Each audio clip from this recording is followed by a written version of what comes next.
Hello, everyone, and welcome to a segment of Truck to Success here from OOIDA in Grain Valley, Missouri. I'm Louis Pugh, the Executive Vice President, and the person who will be speaking tonight and giving the class beside me here and smelling fresh and like lavender, we were joking, is Andrew King, part of our foundation here at OOIDA. First of all, we'd like to thank all of you for signing up and joining us on here. With that, everyone is muted due to the size of due to the amount of people on this webinar and stuff. Everyone is muted. So if you have a question anytime, please type it into the question and answer box here on Zoom. And at the end, we're going to wait till the end. Andrew's going to do his presentation. We do have a moderator that will read the questions off to Andrew and myself, and we will try to get to as many of them questions as we can. This should take 45 minutes. Something like that. It depends on how long-winded Andrew gets, but Well, and you. and myself once in a while. We just want to remind you all, if you like this, Truck to Success, the full thing will be October 26th through the 28th. It's here just about a mile from the office in Blue Springs at the Courtyard of Marriott. Anyone who attends in person, they are offering a discount for rooms. You can attend this via Zoom also. I do encourage anyone who can to please try to come in person, just because you get to network and it just seems like you get a little more out of it than the Zoom. But by all means, attending via Zoom is better than anything. The cost for that, if you attend in person, is $495. That will get you lunch and breakfast and some snacks and stuff as well. For the 3 days, you can bring a guest. There's a small additional charge for your guest only to cover our food. If you decide to attend via Zoom, it's $250 for the 3 days. It's not an infomercial like you're going to see tonight. This isn't an infomercial by OOIDA or OOIDA products or even any of our partner products. This is strictly to take you from being a driver all the way through to being a motor carrier with your own authority and everything in between, and the rules, the regulations, the plating, the permitting, all the stuff that you need to know. So I know it's a little expensive. I know you got to miss a week, but I always encourage people to do this, because buying a truck and going into trucking business is probably the biggest investment of your life, next to possibly your house. So when you look at it from that perspective, it is definitely worthwhile to spend a little money to make sure you want to do this. So one other final thing I will say, for those of you that are members or that are not members, we are going to run a special. Anyone who watches this, if you call in to OOIDA, you got to call in to our membership between now and Friday. We will give you a $10 discount on membership for either new members or renewal of $3,500. So with that being said, looks like we do have somebody asking us to turn up the volume. Well, which I can't believe anybody asked me that. That might be more on your end. We can't control the volume that's outputting from your computer. But with that being said, let's move on to our class. Are you ready? Yes, absolutely. So let's go ahead and we'll share our screen. I'll just tell you a little bit about myself. I know Louis kind of gave an introduction, and hopefully everyone can see the slideshow in front of you. Just as a little tip, if you are not familiar with Zoom, if you are wanting to ask a question, if you move your mouse, you'll be able to see a box at the bottom, and there you'll be able to click the Q&A and type in your question for those who might not be familiar with it. But my name is Andrew King. I work in the OOIDA Foundation Department as a research analyst, and I've been here 10 years. Actually, July was my 10-year anniversary, and actually started in the Permits and Licensing Department. And I was there for about 6 months, and then I got moved to the foundation. I've been there ever since. So I don't actually have a trucking background like Louis does. He was in the industry for a long time, and he'll be able to interject and share kind of his experience at times and what worked for him, because he was very profitable when he was out on the road. But I think it's kind of interesting to have that unique perspective of not being in the background of trucking. Because I came and my eyes were opened to realize how important trucking is to everything that we have. So that's just a little bit about me. One other thing I do like to share, just so people know and can relate to the person that's talking to them, is I'm also a minister, and that's another thing that I like to spend a lot of my time on. So we're going to start on creating a business plan. That's what this class is about. And it's what we're going to focus on. It's kind of the first building block to, if you're interested in becoming an owner-operator, becoming owner-operator under your own authority, of where you need to start. And usually people don't like the idea of thinking about a business plan, but there's a reason for it. And that's because the failure rate is very high for those who are entering into the trucking industry. So the Bureau of Labor Statistics, they keep records of the different industry sectors, and they can show through their statistics how many people succeed or fail when they become a new business. And so this is transportation and warehousing sector, so it does include things outside of trucking, but it gives us kind of a snapshot. And we have, in the first year of trucking, or first year of starting business, 25% of people fail. By the second year, 35% fail. And by the fifth year, 60% fail. Now, I always have this question. Yeah. Or maybe it's more of a statement. These are transportation and warehouses. Correct. If we break this down into transportation and just trucking, in normal years, don't you feel these numbers are accelerated from what we see? Oh, yeah. And that's the other part I was going to mention, is we actually keep statistics in-house ourselves. We have a permits and licensing department, and we do help lots of people get their own authority, and we check in with them to make sure and see how they're doing and if they're still running under their own authority. And I'd say for the first year, it's probably closer to that 35% mark, 35% mark. So that's an outstanding number of people who do not make it just within the first couple of years. And usually when we do this, we're in a room filled with people.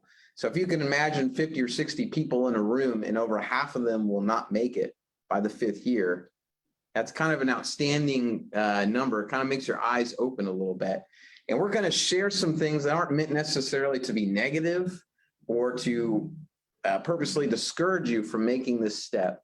But we want to be realistic, because the last thing we want to see is someone fail. Because like Louis mentioned, you can invest a lot into purchasing a truck, a trailer, putting everything you have into starting a business. And then one thing goes wrong. Maybe you have a breakdown, or maybe someone hits you on the road and you could be out of business. And so one of the reasons for that failure are actually three. Well, actually, before we get to that, this next slide is just showing the cumulative survival rates for establishments by birth year. So it's going in 5-year increments, showing how from the first year at the bottom of existence, going down how many actually stay in business. And you'll notice that even though each one of these represents a different year, so the first was 1995, and then fast forward 5 more years, 2000, 2005, 2010, 2015, you'll notice the slope is pretty much the same. And I bring this up for a very good reason, because as you'll find, and many of you might already know, the freight market is very cyclical. It goes up and down all the time. And it has very little to do with if you're going to succeed or not. Because you can see that throughout these years, it's following the same trend for the most part. What will help you succeed is building a good business plan and understanding your cost of operations. Because the top 3 reasons for people to fail, number 1, is lack of sufficient capital. It costs a lot of money to start a trucking business, depending on what kind of truck you're going to get, what kind of operation you're going to do, and where you're going to haul. Number 2 is inadequate management. And this one, a lot of people know how to drive a truck, and they're very good at that, but they're not necessarily a good business person. I started in permits and licensing, and this is a story I always like to mention because it opened my eyes. I can't believe that this was happening. But so when I started in permits and licensing, we would get calls, and they probably still get them today, where people would call in and say, I just bought a truck. Now what do I do? Don't be that person, because if you do, you're not going to make it. you need to have an understanding that you are going to be the manager now. You're going to be the owner. You're going to be responsible for the permits, the licensing, the taxes, the tags, all these different things that if you were a leased-on owner operator or a company driver, you didn't necessarily have to deal with too much. Now you are the person.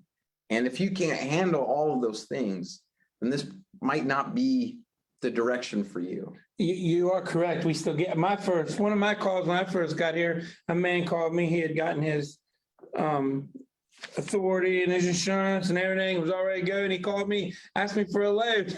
I said, I was like, what? And he goes, yeah, I'm all ready to go. I need a load now. And I said, well, we don't really do that. But anyway, but we helped him and got him steered the right direction. Well, and that actually leads into the third reason for people to fail, and that's poor business planning. And that's kind of what Louis is talking about. People call in and they say, where do I go to get loads? If you don't know where to go to get loads, this probably isn't your time to make this step, because poor business planning is that third reason why people fail.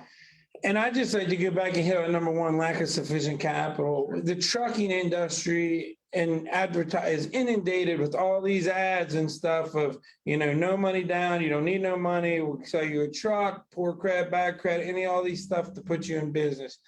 I understand how much you want to own your own truck. I own my own that was my life dream. And I owned one for 20 plus years. But trust me, if you don't have money and you don't have capital, this isn't the time for you to buy a truck. It just isn't the time. Right. Absolutely. And that's why we want you to be realistic as we'll go through. And as we talk about building a business plan, hopefully as you do that, you start to realize maybe I don't have enough capital to do this. Maybe I need to hold off for a little bit. And the question is, what is a business plan? And that's very simple. A business plan is just simply a written document that has the goals for you and your business and what you want to do. And this is usually meant for those who are just starting a business, but it can be for those who already have one. And maybe they're wanting to go in a new direction, or maybe they're just wanting to see where they stand, if they're really profitable or not. Because it is kind of surprising how many people don't realize how much it costs them to go down the road. And perhaps they're really not making any money at all, but they're actually subsidizing someone else's freight because they're not making enough. And so these are different points, and we'll talk about these real briefly, that you can include in a business plan. You can do research yourself, and there's different elements depending on where you're looking, but these are just some basic things to keep in one. Executive summary, company description, market analysis, marketing strategy, cost of operations, and that's where we're going to try and spend most of our time, and funding request if it applies to you, if that's what you're needing, and if also it applies an appendix. And so we'll talk real briefly about some of these things, but I'd like to get to the cost of operations, spend most of our time there. So an executive summary is just a basic overview of what your business is. What kind of service are you going to provide? What are you going to haul? Where are you going to haul? What region? Those type of things are good to know before you make this step, because depending on if you're going to buy a trailer or not, if we've had people who invest in this type of equipment and then 6 months later realize, okay, I'm not making any money on this, I need to go somewhere else. Well, they just made a huge investment and they can't just go back in time. So it's good to lay out some of those goals early. Who are you going to serve? Who are going to be your customers? And what is the future of your company? What do you want it to become? Do you just want to be a single truck? Do you want to be a fleet owner? What do you want to do? Do you want to be leased to a carrier? Do you want to have your own authority? These are all things. And I would add one thing, and this is just because I read a book lately from Dave Ramsey. But another thing he said in the beginning when you're doing your business plan is make a mission statement. Yes, exactly. And that's actually on the company description part, is, again, a summary of who you are, what you're doing, where you're going to run. Is it going to be local or regional? What part of the country? And then, have a mission statement. What is your purpose? So for OOIDA, our mission statement is to fight for the rights of all truckers. It's real short, it's real simple, but in that one sentence tells you everything about us. And it's good to have one for yourself as well, to kind of put it on paper and see what exactly you're trying to do. Operational structure, this depends on how you file your business. Are you going to be an LLC? Are you going to be a sole proprietor? Who's the owner? Who's going to be the back office person if you have one? And these don't have to be anything major. They don't have to be paragraphs long. They could just be bullet points. Just keep it real simple. Sometimes you see business plan and you think of this huge portfolio or this big folder, and that's not really all that important. Just make it clear. And what are your financial goals? What do you need to make in a year? What do you hope to get up to? And we'll talk a little bit more about that. Market analysis. This is something where people probably really don't do enough in. This goes back to the poor business planning. Explaining what is the trucking industry and how important it is. If you're trying to get a loan from someone who's not familiar with trucking, it would probably be good for you to be able to share with them why trucking is important and to do a little research on what is the state of the freight market. We know things are going up right now. Well, they're starting to taper off just a little bit as more capacity is coming online. And depending on which segments of the industry you are in, rates can be really good or they can be starting to drop ever so slowly. It's good to understand that so that you know where you need to be in order to make a profit. And then the second one there, or the last one there, is called SWOT. And it stands for strengths, weaknesses, opportunities, and threats. And this is, I know this might seem like a lot, but this is something that is good for you to do. Again, it's just bullet points. The top two are strengths and weaknesses. Those things are based on your internal environment. So things that you can control, things within you, within your company. What are your strengths? What are your weaknesses? Maybe you don't have a lot of experience. Maybe you do. Just kind of list those things out. And the bottom two are external factors. That's opportunities and threats. And what the purpose for this is that you can see how your strengths can help you capitalize on opportunities and minimize your threats. Whereas your weaknesses make it where you are unable to capitalize on opportunities and make you more susceptible to threats. Because there's always going to be opportunities and there's always going to be threats. Things are going to go in cycles. It's going to go up and it's going to go down. And are you able to keep yourself in business when it's down is really important. We'll go through these real quick. Marketing strategy. Again, do you even know where you're going to obtain freight? Are you going to use a load board? Are you going to use a small shipper? Are you going to use just brokers?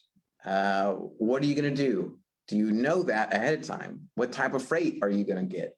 And how are you going to grow your business if you want to? Are you going to use a company like OOIDA that can help you in certain aspects to deal with questions, that have discounts, all sorts of things that OOIDA offers?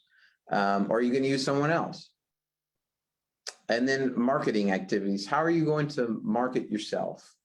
And that's something a lot of people don't really think about. For example, if you're going to pick a name for your company, and I've seen some crazy names that people make, and I'm sure it sounds cool sometimes, but when you're in a professional situation and a shipper is to choose between two carriers and you have this crazy name and this other carrier has a professional name, and that's all they know about you, they're probably not going to pick you. So just be careful on how you market yourself. Be kind, be clean, be courteous. Build relationships when you go into the dock. Those kind of things resonate with people when they start to realize, hey, this guy's always on time. He's always friendly. I'm going to pick him. I like to keep using him over this other guy. Those are ways that you can market yourself. And then this is where we're going to spend the bulk of our time, is the cost of operations. And this is so very important because you can earn money in this industry and you can still fail. And I've had a lot of people who call in and they are excited about becoming an owner operator and they say, this is how much I gross. That's immediately where they start off, how much they gross. I don't care how much you gross, because that doesn't really mean a whole lot. It's how much did you save? How much did you net? And there's a phrase that I coined from Louis here, and he coined it from somewhere else. I can't remember where, but I'll give Louis the credit. This is not a money made business. It's a money saved business. In fact, actually, I was just talking to, we have a neighbor by our church is actually a member of OOIDA, and I was just talking to him a couple of days ago, and he was talking about this very thing, that he was able to make money, but at the end of the year, he didn't have enough to really make it. And so he was going to close down shop, essentially, because he was being able to be profitable in how much revenue he was earning, but he wasn't able to control his costs. And that is really key. And so I'd like to show kind of a little example of why controlling your costs and knowing your costs is important. Because if you don't know how much it's costing you to run down the road, then you don't even know what you're shooting for when you're negotiating for a rate or when you're trying to pick a load when you're looking at a load board. And that's an important point because unfortunately, there's a lot of guys out there who don't know what their cost of operation is. You'll ask them and they just don't have any idea. You know, they'll shoot a number, but most people don't know what their cost of operation is. If you don't know what your cost of operation is, you don't even know what load to take because you don't know if it's a profitable load or a non-profitable load. Exactly. And that can get you in a world of trouble. And they have a good example of that here in just a little bit. But this actually kind of shows it too. So if you have two carriers and they're earning, say this is the same load and it's earning exactly $2 a mile. The carrier on the left, the gray carrier, okay, he knows his cost of operations. And so he knows how to cut his variable expenses to kind of keep that cost down. And it is costing him $1.50 to run down the road every mile. The orange carrier on the right has no clue what he's doing. He's not following any type of, as we'll show, some type of log where you just write it down and see what exactly you're doing, what it's costing you to go down the road. It's costing him $2.25 a mile. That means the gray carrier is earning a net of 50 cents per mile, whereas the orange carrier, he's actually paying money to run that freight. He's paying the shipper money. He's losing out and he has no idea because he doesn't know his cost of operations. And we had one of the first times we ever did this seminar, we showed this calculator, which I'm going to bring up. And one of the couples took it home at night and they were working on it. They brought it back the next day and they said, I don't know if this thing is working correctly because all the numbers are in the red. And so they asked me to come over and look at it. And I looked at it and I said, yeah, it's working. And they had this face like, oh my gosh. They had no idea that they were losing money because they were not paying attention to how much it cost them to run. And so we're going to talk a little bit about fixed versus variable costs. You might already be familiar with this. These are kind of basic terms, but if you're not, just go ahead and talk about them real briefly. Fixed costs are those expenses that they're always going to be constant. Even if you're not running, you're still going to owe truck payment. You're still going to owe insurance. You're still going to owe permits and licensing, things like that. Those are fixed costs that you have to pay no matter what. Whereas the variable costs are things you have more control over, and they're based on conditions. So your biggest variable expense is going to be fuel. And knowing that, if you can control your fuel costs, for example, then you'll be sitting a lot better than if you're not. We're going to talk about net profit margin, and then we're going to talk about a few ratios that are good to know. The first one is operating ratio, and that one's the most important. And here, I'm just going to list them, and then we're going to talk about them because I know this is a lot that's coming at you. And that's the thing about the Truck to Success seminar. It's 3 days, and it's packed full of information. And there's so much to learn that will help us be successful, help you to be successful. We'll talk about working capital ratio, debt ratio, and debt to equity ratio. So the first one we're going to talk about is this net profit margin. But before I do, I'm going to bring up this calculator, and I hope that you can see it on your screen. This is our cost per mile calculator, and you can find this online.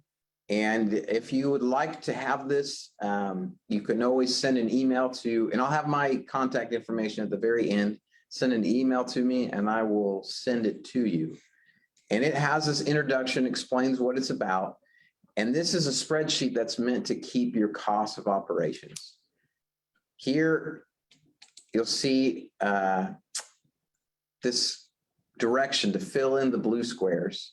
So it's going to ask you a few questions like how many loaded miles, how many empty miles, things like income, some of your fixed expenses, some of your variable expenses. When you fill in your information here, it's automatically going to make a calculation over here to show you what your per mile figures are. And we have an example. And these figures are taken from our yearly surveys that we do of our members of owner operators. So this is what an average owner operator will make or will have. And this is meant to be an example. And as you fill out this information, it will tell you what your fixed expenses were last year. Andrew, Yes. the calculator isn't visible. Okay, let me try. How about now? Yes, now it is. Thank you. Apologize about that. Okay. That's okay. So here is this calculator. I'll go back real briefly. You'll have these different tabs at the bottom, and they'll walk you through what you need to do. Here, if you fill in the blue squares, it will make the calculation for you automatically. And here is the example that we have using information from our own surveys. It'll tell you what exactly you are earning income-wise per mile, what your fixed expenses are per mile, what your variable expenses are per mile, and it'll add it up at the very end to show you what exactly you need to be making overall as an average to be profitable. And again, I'll have my contact information at the end of this. And through that, if you can't access this by going through our website, I can just send it to you, and that way it'd be easy.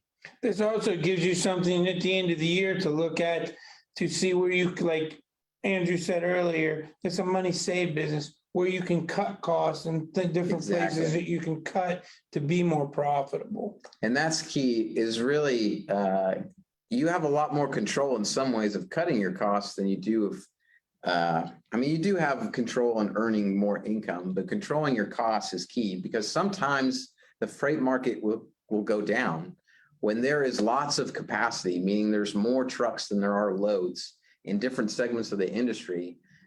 Like early before, right when COVID first started, we were getting messages from people who were getting less than $1 per mile. Right? If that were to be ongoing for a time and you didn't have enough capital on hand to deal with that, and you couldn't control your costs, that very well could put you out of business. Some guys even just shut down for a time just because it cost them less to do that than to keep running. But if you didn't know what you're doing, then you'd be kind of out of luck. So, did you have a comment? I was just gonna say another thing, I jotted down here. When you do these kind of things by keeping your cost of operations and stuff, and you write down mileage, this can help you with purchase decisions too, because especially on wearable parts like tires, brakes, even sometimes fuel and stuff, if you keep track and good records, you might find out that, yeah, there's $250 or $300 tires are cheap up front, but they really end up costing you more than, say, a $500 or $600 tire. And sometimes it's vice versa. And, you know, I kept good records like that. I could tell you what tires I got better wear out of. And, you know, it's things you can learn over time. And again, which saves you money. Absolutely. Exactly. And we're going to talk about that in the next slide. So we're going to show what the big carriers make, what their cost per mile is, and what our average owner operator is. And that slide right there is really super important, because if you know what you can do to match him, then you're sitting pretty well. So this is just an example of that net profit margin. In other words, what the net profit margin does is it shows you at what point you become profitable. So you're taking your costs into consideration in your revenue, and what exactly is that break-even point? Because this is what you need to make in order to earn enough to support your business as well as you and your family. So this is just an example scenario of what you could do. So say that you had a load that ran 500 miles and it was going to pay $1.50 per mile. So you have this already, you know this ahead of time. Maybe you're looking at a load board and it's giving you this information. You know, because you've been tracking your cost of operations, that you're paying 92 cents per mile in variable costs, and you're paying 38% per mile in fixed costs. And so you're just going to do a little simple math, and you're going to run the numbers. And so if you take your variable cost and you times that by how many miles you're running, that's $462.15 in variable costs. You're going to do the same thing with your fixed, and then you're going to add those two together. So that means I know, because I know my cost of operations, it's going to cost me about $650 to run this load. But how much is it going to make me? Is it really worth it?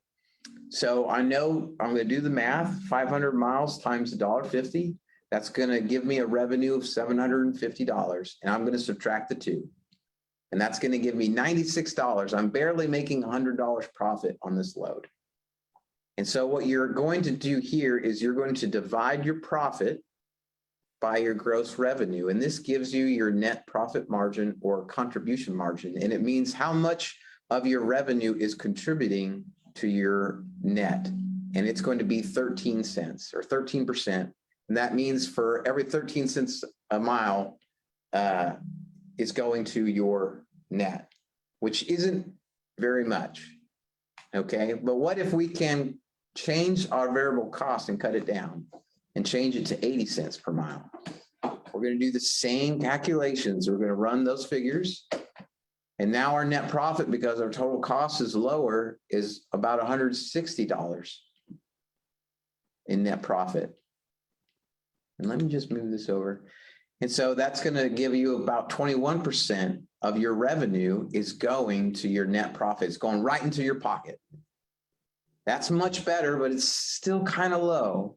What if we could do both? What if we could change our variable costs before we change both, maybe we can make that $1.50, we can bump it up to $2 a mile. So we have the same cost as the first one, but our gross revenue is higher. And that means 35% of what we're making is going into our pocket. That's starting to look a lot better.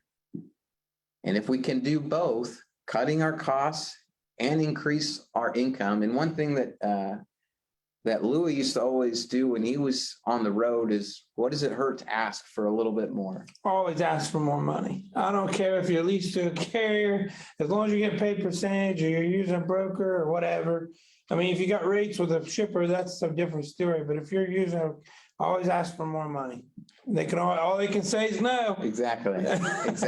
So might as well. And so if you're able to do both of those, increase that to $2 and reduce your costs, then you're looking at 41% of your revenue is going right into your pocket. And that is looking really good. And one thing we want to remind you, and a lot of guys forget this, and gals, is make sure that when you're figuring these costs, you're figuring your salary as well. Correct. You got to pay yourself too. And so many times people forget to figure their salary in there, because I always say, and I don't understand, if you can make more money driving somebody else's truck, then why drive your own? Exactly.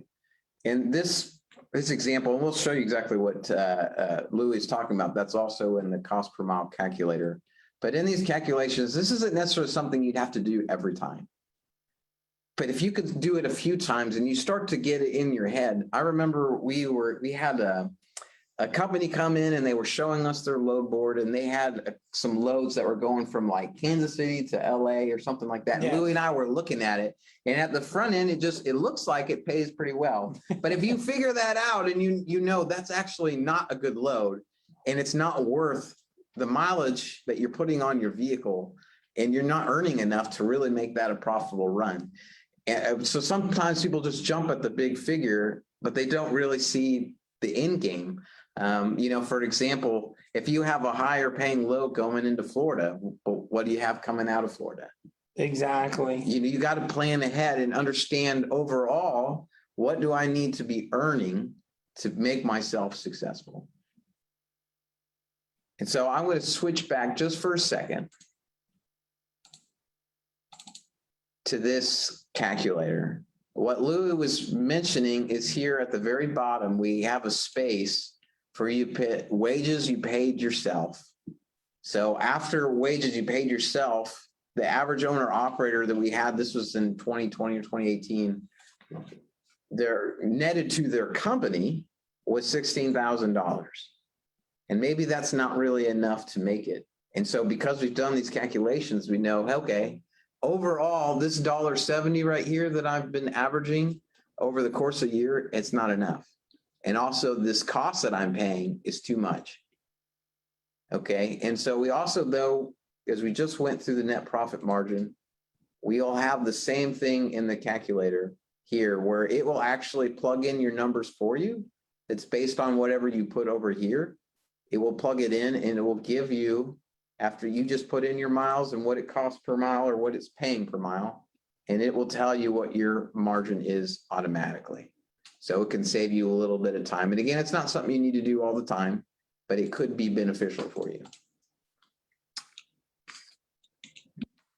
So this is the slide I was referring to. Here it shows you the average owner operator, and then on the far right, you're going to see the letters ATRI, and that stands for ATRI, American Transportation Research Institute. So I work for the foundation. The foundation is the research arm of OOIDA.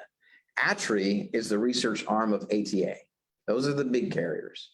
So here, I'm going to show you some of the differences on miles and cost per mile that you have between the average owner operator and the company driver, the big guys out there.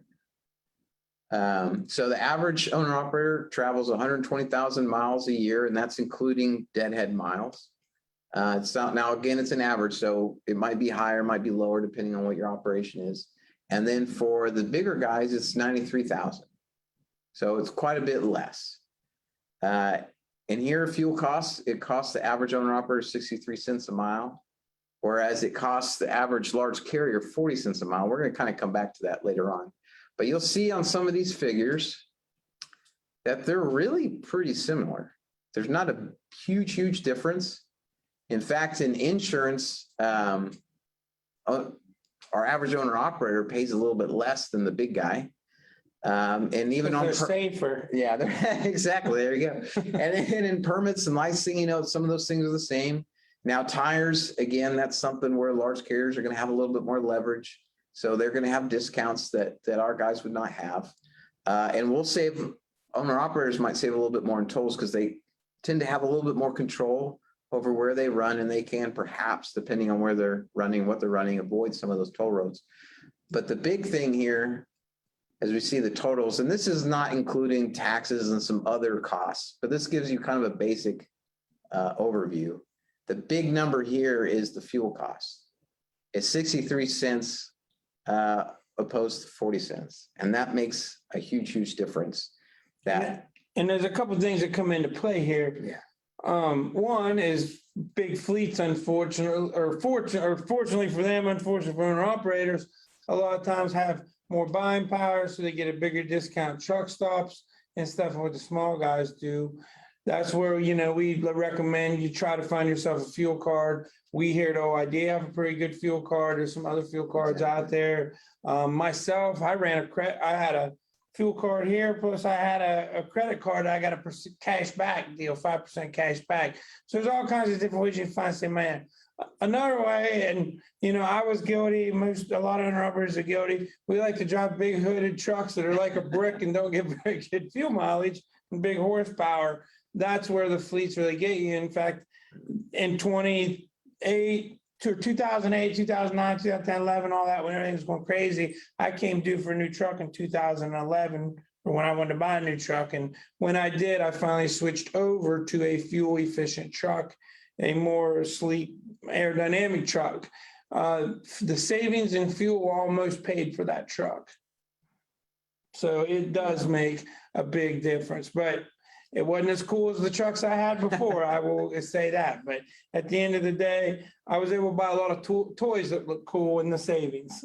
Well, and that's one thing about the business plan is being realistic and understanding, okay, that's something I would like to have, but really, if I want to be successful, maybe it's just not going to work out for me. So if you can write some of these things out already, then you can be a step ahead of the game and realize, okay, that's not going to work. I'm going to have to change something and maybe look for something a little bit different. Yeah, and again, it's all give and take too. I mean, if you're a person who wants a big hooded truck and all that stuff, and that's your life, and that's because there's a lot of guys like that, and I get it. you know me, I like to play with motorcycles and old tractors and stuff like that. That was more, you know, my truck paid for that. But if the truck's your thing, then, you know, we're not saying don't, but that's just ways that you can simulate. At the end of the day, that $1.22 to that 96, this is one of my favorite sides. The 96 cents a mile is what's setting the market out there, especially on contract rates. Right now, spot market rates are really high because of volume and stuff, and we're not going to really get into a lot of that. But with that being said, that's where you got to try to get as close to that number as you can if you really want to compete, especially when times get really lean. Oh, yeah, absolutely.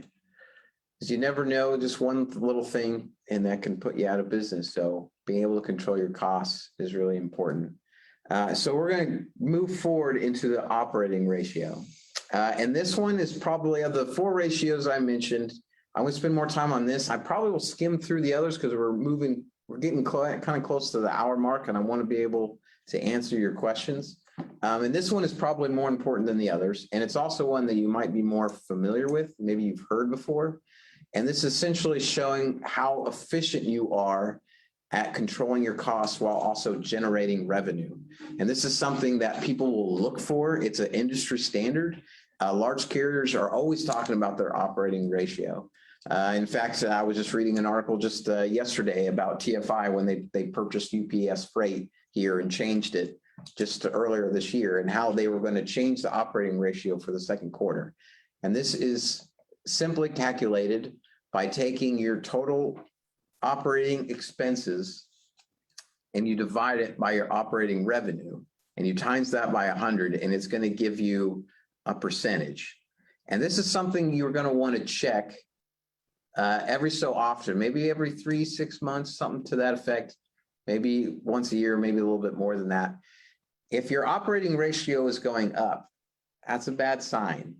That means your expenses are getting too high and or your revenue is getting too low. What you want is you want a lower number. The lower the number, the stronger you are as a carrier. And I'm just going to give an example here. So we have a carrier here, and we know that his total expenses, because he's been keeping track, is $150,000 over a course of a year. His operating rate revenues are $200,000. He's just going to divide those two together and times it by 100, and that's going to give him a number of 75%. And that means that 75% of his revenue is going to cover expenses. And that actually, you might think that's kind of high. That's actually pretty good for an owner operator. Most of your large carriers are going to run at like 90% or 95%, and sometimes they go above it actually. So if you go above 100%, that means you're losing money. But they can do that because they have such a big market share. That's the game that they're playing.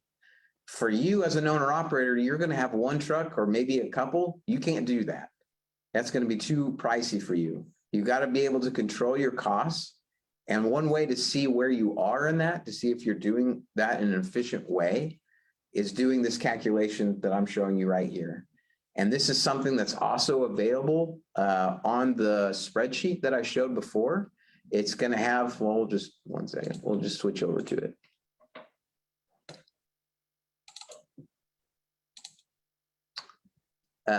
So if you go over here to the operating ratio, it's going to give you a little information explaining it. But in the example, it'll do it for you. If you play with the numbers, it will tell you what your operating ratio is. So we'll go back. Let's see. I don't know why. Oh, there we go. Sorry, there was something popped up on the screen. We're going to go through these other ones really fast. So if it's going too quick, I apologize about that. But just so we can make sure to answer your questions, we're going to go through these fairly quickly. The working capital ratio, or in other words, it's also called a current ratio, is just trying to show how much working capital you have on hand for immediate needs. So this is kind of gauging your financial health. If something bad were to happen, say, like, for example, Louis had an issue when he got the Max Ports engine, right, where you were down quite a bit. Yeah, downtime, good for sure. And so if you that might happen and you're not expecting that at all. If you don't have enough capital on hand, some cash on hand, 3-6 months on hand to pay for your expenses, even though you might not be running, that would be a problem. And this ratio helps you to do that. It just takes your current assets divided by your current liabilities. And by current, it means anything within a year. So things that you can immediately transfer to cash, those are your assets. Current liabilities are things like short-term debt, your taxes, permits, things like that you're going to pay within that 12-month time frame. And this is going to give you a ratio. And so, for an example, if you had a carrier who had $250,000 in assets, they had $300,000 in current liabilities. That even just there, just looking at the numbers, it'll show you they're obviously have more liabilities than they have assets. So they're not going to have a good ratio. If it's less than 1, that means that you are losing money. You have more liabilities than you have assets. So if something bad were to happen, say you get into a car wreck or something happens unexpectedly and you have a mechanical breakdown, you might not be able to make it. And that's no small thing, because that stuff happens all the time. You can't control what might happen or what someone else might do to your truck or what might happen to your business. So you want to keep that number. That number should be between like 1.2 and 2. You don't want it too high because that might show that you're not really using your assets efficiently. At least that's what other people say. The next one is the debt ratio. And this is kind of showing how much of your company, how much of your assets are leveraged by debt. So this is, you're only going to take your debt and your assets. This means you're not taking any of your liabilities. Liabilities are things that you owe. Debt is something that you repay. So if you had a truck, for example, that you already had, that you're still paying on, and you wanted to go back to the bank to buy a trailer, well, this is something that they're going to look at to see what debts you already have and can you pay them off. So you're just going to take your total debt divided by your total assets. So again, a real short example, have a carrier here who has $150,000 in debt, and they have $250,000 in assets. They're going to divide that, and they have 60%. That means 60% of their assets is leveraged by debt, which is really high. You want that number to be lower, somewhere around 20 to 30%, or even lower than that if you can. However, because trucking is a little capital intensive, that might not necessarily be a bad thing, because that debt, I know we're kind of more of a Dave Ramsey guy, and we're not a big fan of debt, but sometimes debt also helps you generate money, revenue. And so in that case, it can be beneficial as long as you have a return on investment. One day you pay it off and it gives you more than what you put in. The very last one is debt to equity ratio. And this is kind of similar to the debt ratio, except this is looking at long-term and it's looking at everything overall. So total liabilities is things that you owe and things that you pay. It's both your expenses and your debt. And it's going to be divided by your equity. So you're going to have to find your equity first. And we'll just make this real quick, and this is the last one that we do. $200,000 is their assets, and they're going to subtract that by their liabilities to find out what their net is, or equity. So in this case, they have $50,000 in equity. Now that we have that number figured out and we already know what their liabilities are, we're going to divide the two numbers together, and you're going to get a figure of $3. That means for every $3 of debt, they have $1 of equity. That's not a good figure.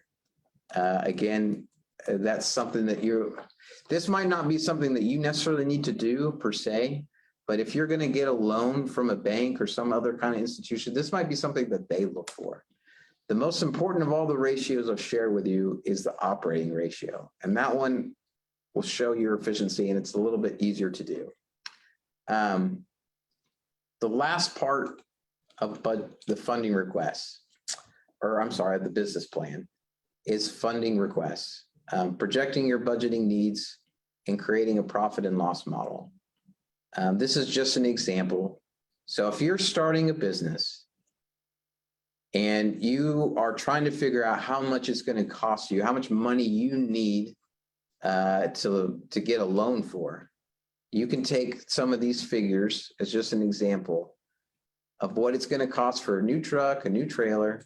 You'll have this months column, what it's going to cost you per month, what it's going to cost you over the course of a year, and the final column is what it's going to cost you over the course of the loan. So you'll notice this $100,000 truck, by the time you pay it all off, is actually going to cost you $141,000. And then you can see the same thing with the trailer, and you can see your costs that are going to be for insurance and licensing. And this tells you that these costs are not small by any means. This is going to be what you need to try and start a business, or maybe you have a truck already and you want to add another truck to it.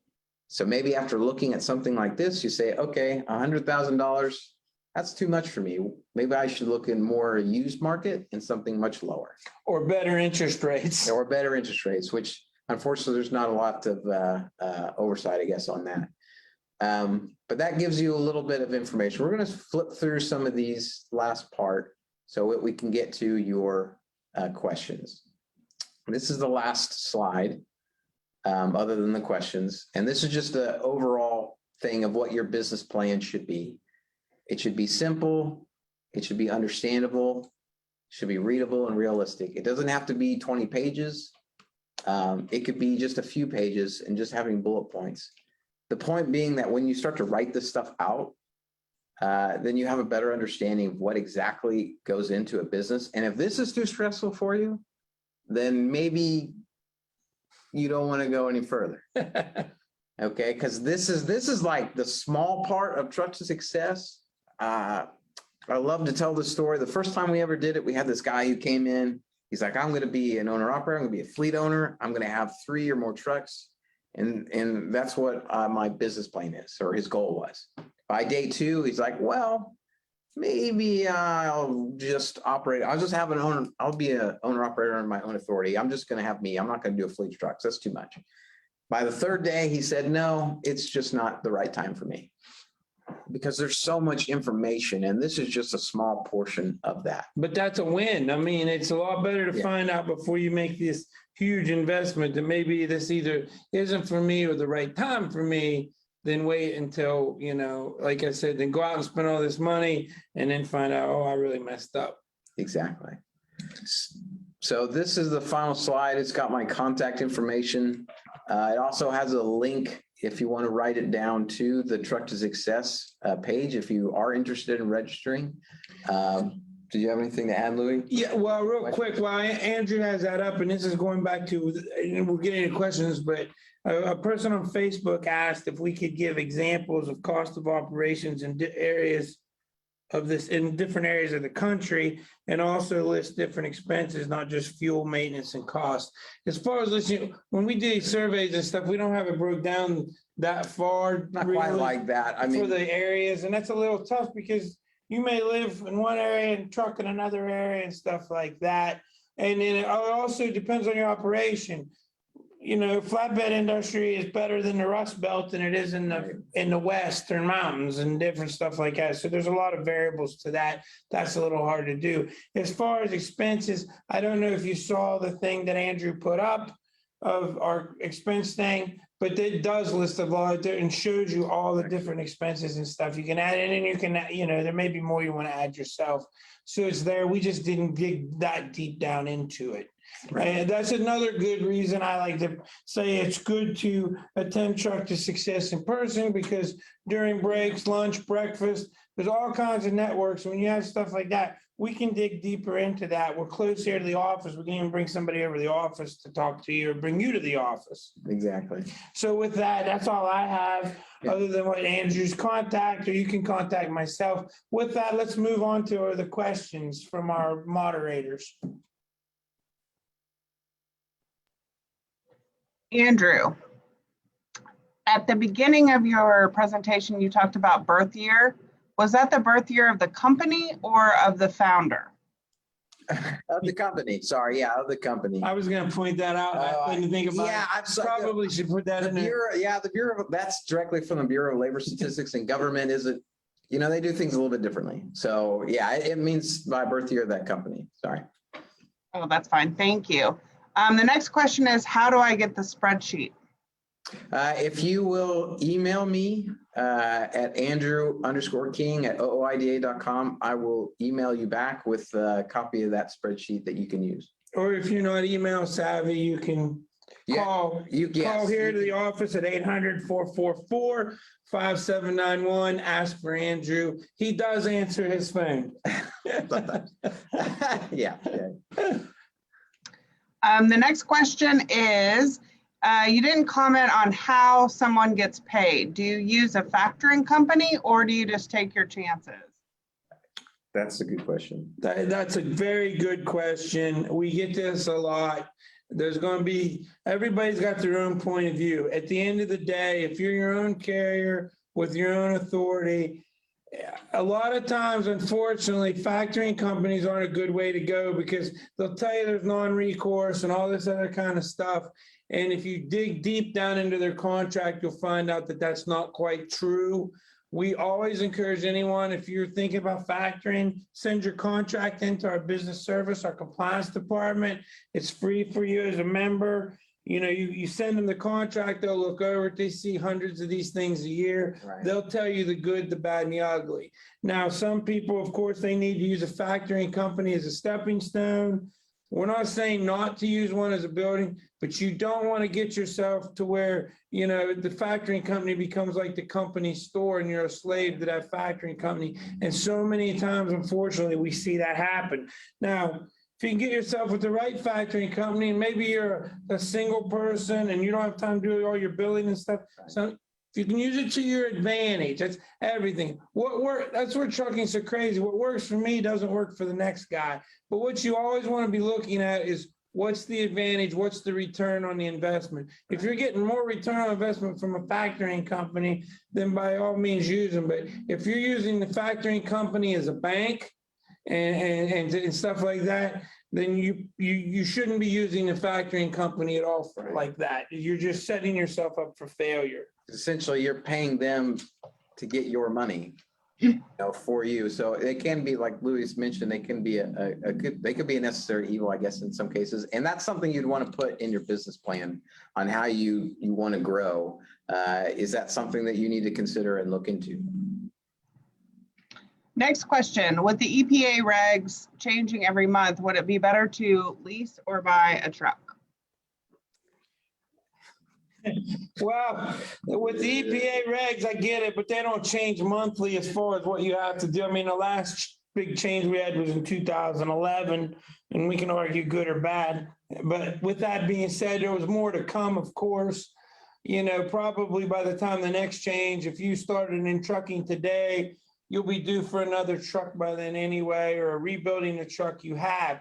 As far as whether to lease or purchase a truck, a lot of times that comes down again to your business model, your tax situation, your money situation. That's where you need to get yourself a good tax preparer who understands trucking. That's a key thing. Lots of tax preparers out there, but trucking's its own animal, so you want to find one. And that's another thing that we spend a lot of time talking about in Truck to Success.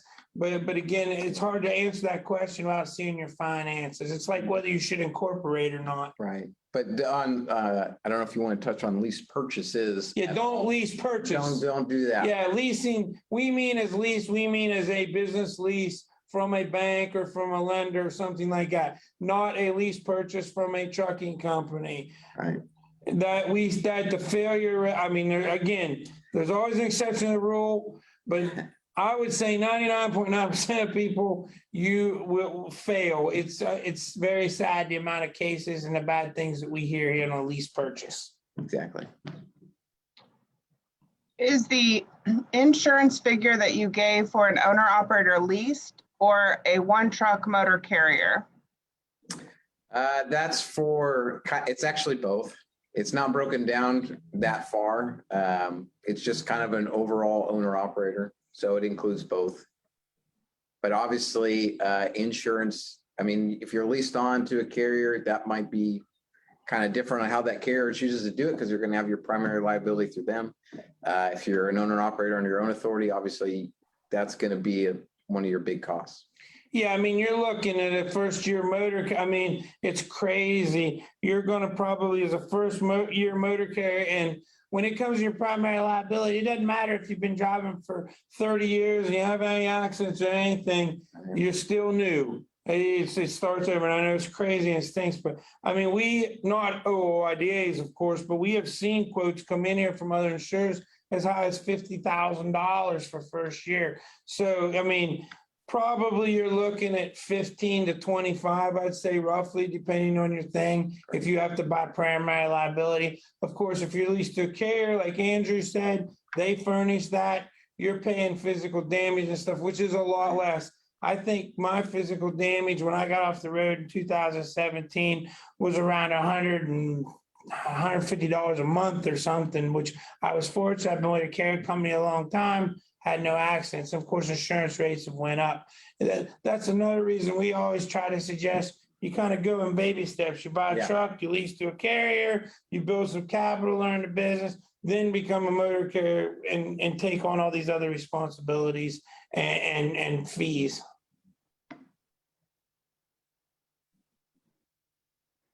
This person came in late and would like a recording of the webinar, and that will be available on our YouTube channel later this week, correct?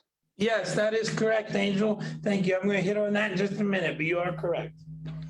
And as for a copy of the spreadsheet, you can email Andrew at Andrew_King@OOIDA.com, or you can call him, Andrew King, at 800-444-5791. Can we throw Andrew's contact information back up on there? If I can share my screen, I will go to the inside there. Or again, you can always just call into OOIDA at 1-800-444-5791. You can ask for Andrew, you can ask for me, or someone, we'll get that to you. Yeah. Thank you. The next question is, as far as controlling cost, will an increase in liability insurance to $2 million stop new startups?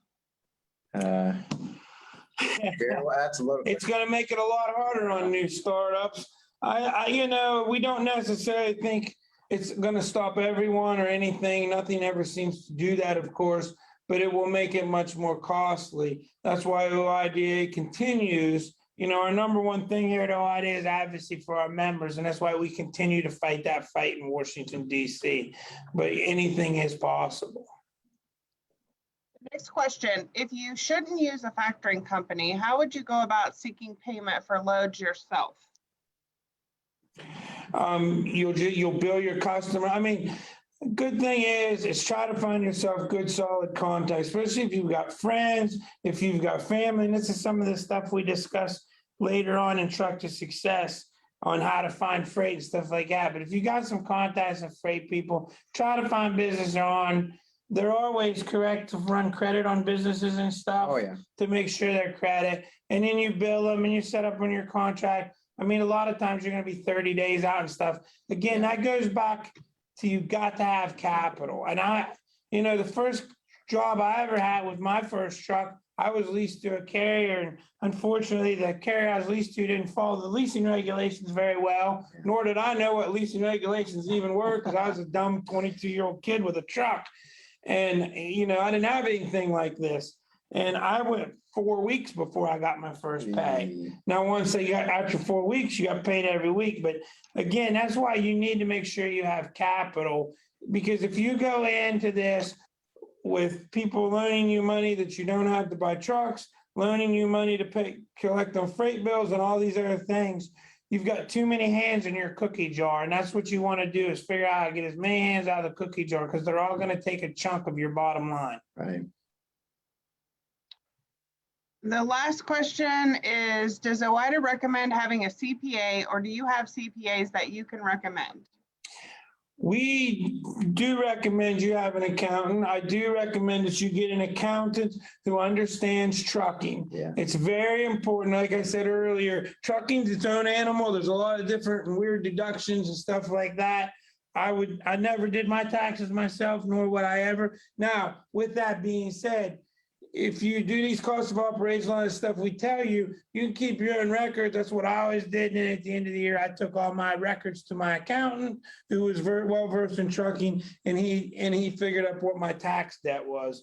But that's very important, yes, because lots of guys get themselves in trouble as well by not being prepared for their tax debt. Don't we have people we refer? Yeah, we do have accountants here that we refer. In fact, one of the accountants actually comes here and does Truck to Success with us, Barry Fowler. Yeah, it's Truck Taxation Solutions. He's out of Houston, but he can work nationally with you. And Barry does a really, really good job. Whether you want to use Barry, you want to use somebody else, that's fine. But if you do attend the regular Truck to Success, you will meet Barry. Like I said, he does come here and does a really good job. He's always happy to help OOIDA and their members. Yeah, it's probably one of the best segments. So do we have any more questions, Angel? I think that's it. Do you have any on Facebook, Narita? No more questions on Facebook. I'll just direct your attention to the chat where I pasted in a link to our YouTube channel and a link to the Truck to Success page. Put us over here. Can you do that? You put us so they see us. Yeah, I can stop sharing. All right, Narita, thank you. And I'd like to thank everyone again for taking time and joining us this evening. I hope everyone's staying safe. You know, remember, if you're not a member of OOIDA, our number one thing here is advocating to help you. Love to get some feedback if you like this, if you'd like to see more stuff like this from OOIDA. You know, besides our advocacy, we have lots of stuff around here. If you are a member and you don't realize it or not a member, you know, we have a magazine, we have a radio show, Landline Now and Road Dog every night. Once every other Wednesday, we have Live from Exit 24. We have Safe Driving. We have this Truck to Success seminar. We have scholarship program for members' children. A lot of other business things and discounts here at OOIDA. I encourage you to participate in. You can always call me if you have any questions or any problems. If you're a member or not and want to be a member or whatever, our business services is very there to help you anytime there's contracts or questions about business and this kind of stuff. By all means, reach out to them.